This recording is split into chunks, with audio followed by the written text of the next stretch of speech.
वक्त एक ऐसी तलवार है फिर ये तुम्हें काट देगा।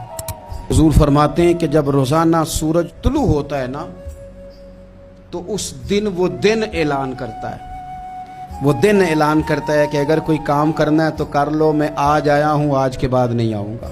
जो दिन आज आया है ये क़यामत तक भाई दोबारा नहीं आएगा। जिसकी आज तिलावत रह गई, जिसका आज दुरूद पाक रह गया, जिसने आज सजदे न किए माज़अल्लाह रह गए उसके, जिसने जो खैर करनी थी आज के दिन ना कर सका तो रह गई। हजरत उमर बिन अब्दुल अजीज रहमतुल्लाह अलैह से किसी ने कहा हुजूर ये काम रहने दे, कल कर लीजिएगा। तो फरमाने लगे जो कल करना है वो फिर कब करूंगा, इस काम को कल कर लूंगा तो जो कल करना है वो कब करूंगा।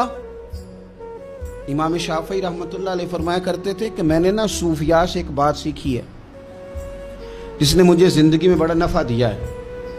आप फरमाया करते थे कि सूफिया कहते हैं कि वक्त एक तलवार है, यहां तो तुम इसे अपने बस में कर लो, यानी मैनेज कर लो, तय कर लो, मामलात को मुरतब कर लो, तो फिर तुम इस तलवार की वजह से सारी मुश्किलात को काट दोगे।